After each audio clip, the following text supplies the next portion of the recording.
This is Optimal Relationships Daily, episode 1597, on Burnout and Your Loss of Personal Identity, by Jenny Lee of HelloBrio.com. Hello, everybody, and welcome to our parenting leg of the week here on ORD.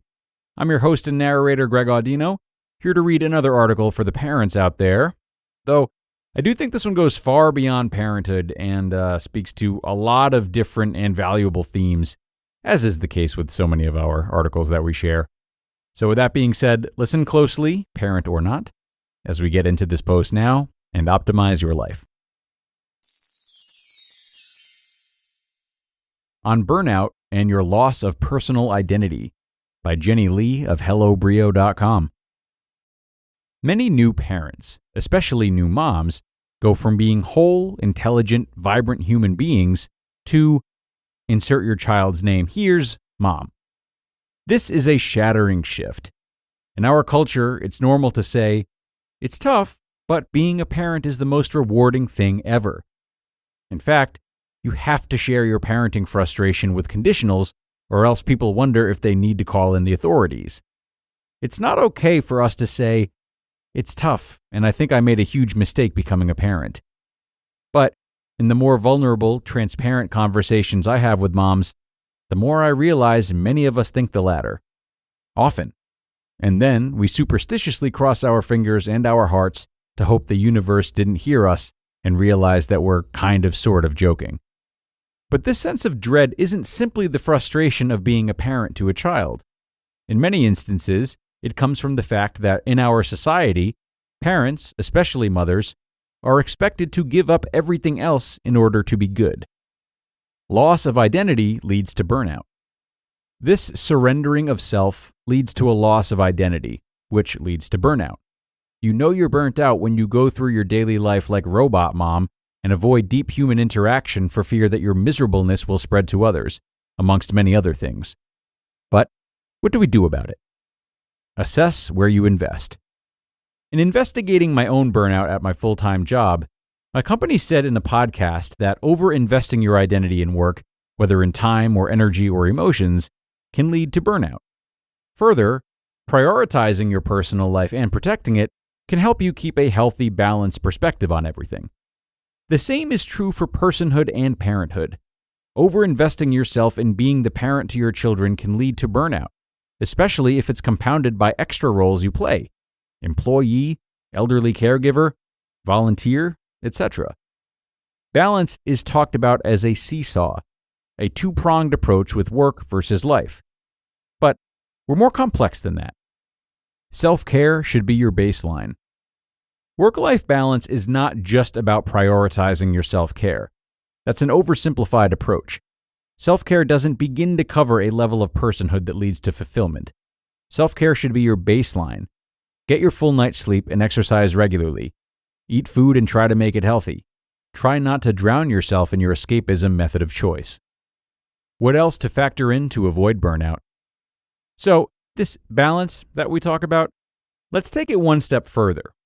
Prioritize a thing that makes you, you. Find a weird 3-person seesaw. They exist. Bring in the 4-burner stove metaphor. And hey, modern stoves have like 5 or 6 burners now. I'm not putting up my fist in the air and saying that women can have it all. It takes a lot to juggle multiple priorities, especially when one relies on you to keep him alive, or when another gives you the foundation to survive via a paycheck. Play in your identity and purpose to find balance.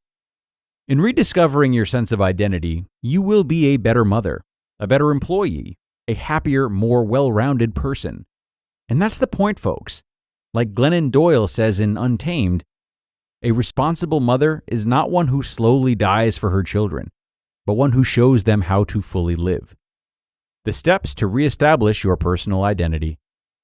So, how do we juggle and regain our sense of personhood? I recommend this. First, reestablish your self-care baseline. You can't get it together if you're not sleeping enough, bathing, feeding yourself, and hopefully getting some form of exercise, even if it's chasing your kids around. Ask for help where needed. Easier said than done, I know. And or find or hire that village that they say we need to raise our kids. Note, for parents in their first year, This will come back eventually, I promise. Second, identify your thing. Also easier said than done, but try to remember what that was for you. Is it your social life? A creative hobby? Going to live events? For me, it's this, the content that you're listening to right now. And if I'm being real with myself, while I've posted some things since 2016, the year I went from Jen to Mama, I haven't done anything significant here since then. No wonder I feel lost and burnt out. Even though I've managed to fight for, win, and maintain my self-care baseline, my strong sense of identity was lost in the shuffle of parenting and work, and complicated by a smattering of illnesses. Third, identify what gives. Right, like I mentioned, we can't truly have it all, but we can give and take here and there. Can you take off one night per week? Can you shift your workout schedule to every other day instead of daily? Can you get up an hour earlier after you've gotten your solid night's sleep? And fourth, test and iterate. Make your thing top of mind. Remind yourself why it matters to you and make time, space, and energy to do it. Put it on your bathroom mirror if you have to. Fit it into your schedule and readjust the cadence as needed. It won't be perfect and it won't be easy, but you know it's working when you start to light up again. The keys? Still, avoid hustle culture. Remember, self-care is your baseline. Avoid becoming too invested in one thing that causes resentment in others, and be present in everything you do. Learn to compartmentalize. You just listened to the post titled, On Burnout and Your Loss of Personal Identity by Jenny Lee of HelloBrio.com. And a big thank you to Jenny for this post, full of great reminders for parents who might have lost themselves along the way or feel as though they have.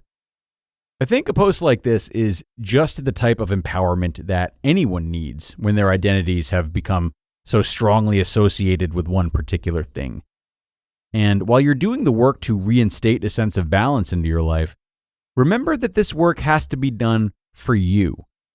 Okay, so just because you're reallocating your time or your passion, that doesn't mean that how others see you will change enough to not refer to you as so-and-so's mom first and foremost.